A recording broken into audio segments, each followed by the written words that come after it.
қандай сабақ? Математика. Жарайсыңдар. Я бізде математика сабағы. Қазір енді біз сабағымызды бастамас бұрын балалар, менің қасыма шеңберге жинала қояйық.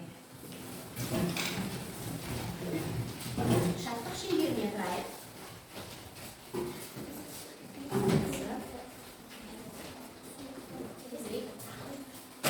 Ал енді балалар, бір-бірімізге жақсы көңіл күй сыйлайық. Амандасып алайық. Қайырлы күн достарым, қайырлы күн достарым, шеңберге тұрайық, жылылығын сыйлайық. Доброе утро, учитель, доброе утро, друзья. Посмотрите на нужно, пожелайте добра. Good morning, good morning, good morning, see you. Good morning, I love to see you. Жақсы балалар арқылы 1, 2, 3 деп саналу арқылы біз 3 топқа бөлінеміз. Мирас бастай ғой. 1, 2, 3,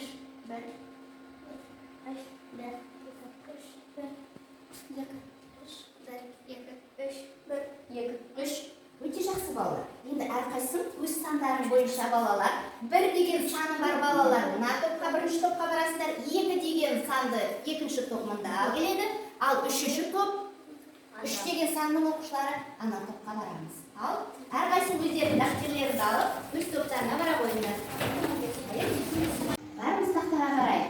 Қазір біз жаңа сабағымызды бастамас бұрын өткен сабаққа шолу жасап, көбейту кестесін қайталамалайық. Ол үшін кім білгіш деген ойын ойнаймыз көбейту кестесіне. Мынау 2 маса ұрғышты ұстап, 2 оқушы шығу керек маған. Мына жерде сандар көріп тұрсыңдар. Бұл өрнектердің мәні болады. Мен өрнектерді айтам көбейту кестесіне, оқушылар сол дұрыс жауаптың үстінен ұрып отыру керек мәні. Ал енді кім шығам дейді? Жақсы. 1-ші топтан Ералы шыға ғой. Мансаған сарылғыш. 3-ші топтан Табиғат шыға ғой. Дайындабамыз, тезірек. Ал енді 21, 4 пен 8-дің көбейтіндісі. Жақсы. Аяқтаймыз. Ал балалар топта енді смайликтер арқылы бағалайық. Өте жақсы. Сіре қойыңдар балалар, рахмет. Отыра қойыңдар балалар топтарына. Сабағымызды жалғастырайық. Келесі бізде ой қозғау, сұрақ жауап әдісі. Тақтаға қарайық. Bir аптада неше күн бар? 7 күн. Әлемнің неше кереметі бар? 7 кереметі. Дұрыс. Музыкада балалар 7 нота. 7 нота. Кемпір қосақ 7 түсі бар. Өте жақсы балалар. Енді осы сұрақ жауапта балалар қандай санды қайталап? 7. Ендеше бүгінгі сабағымыз қай санмен байланысты? 7 санымен. Дұрыс. 7 санына көбейту және бөлу кестесі. Балалар, 7 санына байланысты бізде не бар? 7 күн бар. Ол 7 күнді не дейміз бір сөзбен? Апта дейміз. Өте дұрыс. Қазір енді балалар, осы 7 күннің 3-ші топтан маған қазақша айту керек. 2-ші топ 7 күннің атын орысша айтасыңдар, ал 1-ші топ ағылшынша айтып бересіңдер. 3-ші топтан кім айтам дейді? Сезім айтады, қазақша айтамыз. Бейсенбі, сексенбі, сәрсенбі, жексенбі, сенбі, жұма. Жақсы. Шапалақ. Келесі 2-ші топтан кім айтам дейді? Ал Тамерлан, сен орысша айта ғой бізге. Понедельник, вторник, среда, четверг, пятница, суббота, воскресенье. Жақсы. Ал енді 1-ші топтан бізге кім айтқысы келеді? Ералы, ал Ералы айта ғой. Сен ағылшынша айт. Monday, Tuesday, Wednesday, Wednesday, Friday, Saturday, Sunday. Өте жақсы. Керемет. Осақта 7 түс бар екен. Енді сол 7 түсті маған ағылшынша кім айтып береді? Кім айтып береді дейді? Ал Камила айта ғой. Қандай түс? Red, orange, yellow, green, blue, purple, yellow. Өте жақсы. Шапалақ. Жарайды. Ал енді сіздерді орысша кім айтып берем дейді? Ясмин айта ғой. Красный, оранжевый, желтый, зеленый, синий, темно-синий, фиолетовый. Шапалақ. Бірінші топтан кім айтқан дейді қазақша? Ал көркем. Қызыл, сары, жасыл, көк. Үш топпен сол 7 ноталарды айта қояйықшы. До, ре, ми, фа, соль, ля, си. Өте жақсы. Өзіңізге шапалақ. Құлықтарының 88-ші бетін аша қойыңдар. Бүгінгі жаңа тақырыпты тауып алайық. 7 санына көбейту және бөлу кестесі. Таптық па? 88. Енді балалар, бүгінгі біздің сабақтың мақсаты қандай? Сендер бүгінгі сабақта 7-ге көбейту және бөлу кестесін құруды және қолдануды үйренесіздер. Енді оқулықтағы бірінші тапсырмаға қарасақ, мына жерде маған 7 оқушы келу керек. Шыға қоямыз. Бірінші жоқ 2 оқушы. Айлана Жәния, мына жақтан Кәусар, Тамерлан, Маржан, шыға қой. Маржан. Бізде балалар көп тұрамыз. 7 оқушы біздің сыныптан кезекшілікке тұрды. Олардың әрқайсының араларында 7 санынан 7 метр қашықтықтан болу керек. Енді сен санай ғой бізде. Бірінші, жүрген санайсың. 0, 7, 14, 21, 28, 35, 48. 48. Дұрыс па балалар ең соңғы? Қанша болды? 49. Өте жақсы. Отыра қояйық. Балалар, орындарыңа рахмет. Отыра қоямыз. Сонда барлығымыз дәптерімізді ашып, бүгінгі күнді жазамыз. Қазанның 20-сы, сынып жұмысы және бүгінгі тақырыпты жазамыз. 7 санына көбейту және бөлу кестесі. Балалар, енді дәптерлеріне қазір біз 7-нің көбейту кестесіне бөлу кестесін құрастыруымыз керек. Ол үшін бізге көбейтуді бірінші бағанға 6-ын құрастыра қойып, ал екінші бағанға бөлуді 7-нің 8-ін құрастыра қойып.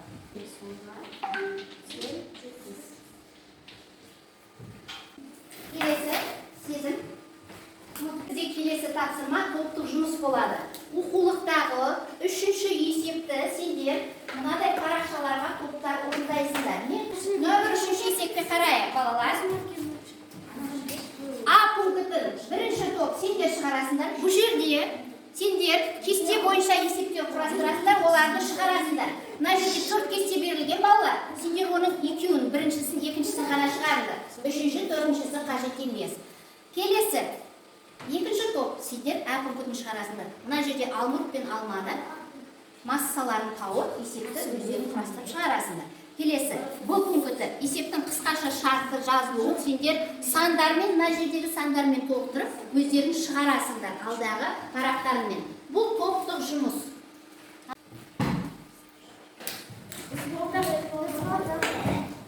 Жақсы, үшінші топ болыпты. Тақтаға не қойыңдар жұмыстарыңды. Топтарынан бір оқушы қорғайды. Тағы. Бірінші топ. Біле қойды. Бірінші топ болды. Екінші топ. Екінші топта болыпты. Жақсы. Біле қой жұмыстарыңды. Енді. Жақсы. Ал жешті аламыз. Балдар енді бәріміз топқа жайғасамыз. Түсіндіре қой. Өрік 9 килограммнан 4 жәшік. Ал шабдалы 8 килограммнан 5 жәшік. Барлығы белгісіз. Шешуі 9-ды 4-ке көбейтеміз, 36 шығады. 8-ді 5-ке көбейтеміз, 40 шығады. 36 мен 40-ты қосамыз, 76. Жауабы барлығы 76 килограмм болады. Топтар. Есептің жауабы дұрыс па? Келісеміз ба? Келесі бізде екінші топ. Дана. Алма 8 килограмм және 7 дана. Барлығы 90 килограмм. Барлық жемістің салмағы 90 килограмм дейді. Келісеміз ба балалар? Жақсы. Ал балалар, енді барлығымыз бір сәт орнымыздан тұрып, сергіп алайық. Бір апта деген сергіту сәтін жасайық. Дайынбыз ба барлығымыз? 5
16 мен 17 сандарының қосындысын азайт.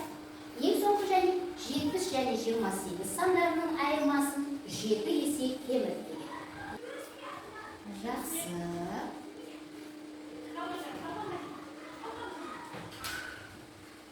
Ал енді балалар аяқтады. Енді балалар қазір жұптық тексеру дәптерлеріңді қастарында отырған көршілермен алмастырамыз. Және өрнектің жауабын тақтадан қарап тексереміз.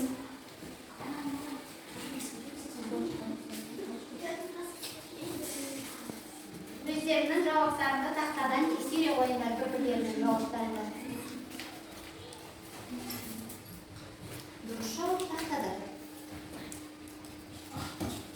Дұрыс болса, өрнектің басына құшша белгісін қоя қойыңдар.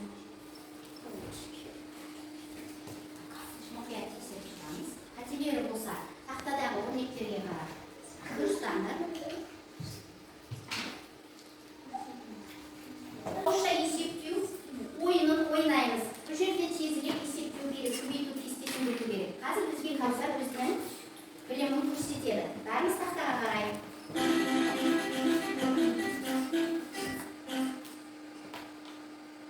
Бір көбейту 7, сосын 7 болады. Дұрыс екен. Келесі.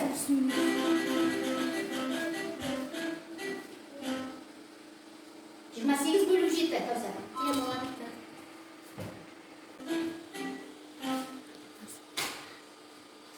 21 бөлу 7. 3.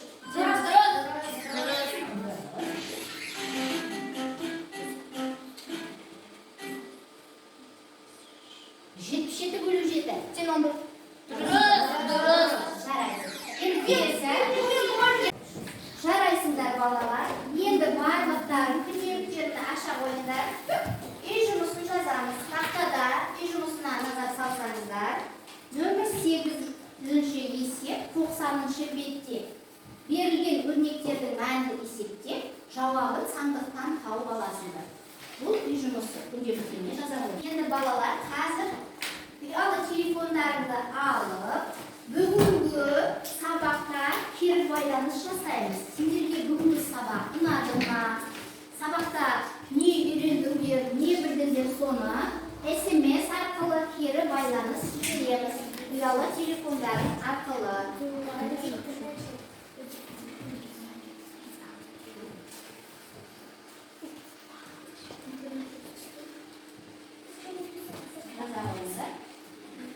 Ұялы телефондарың.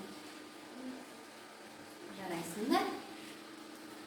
SMS арқылы сабаққа кері байланыс жасаймыз. Болды. Рахмет, көптеген SMS-тер келіп жатыр. Осымен балалар, бүгінгі біздің сабақтың тақырыбы қандай болды бүгін өткен? 7.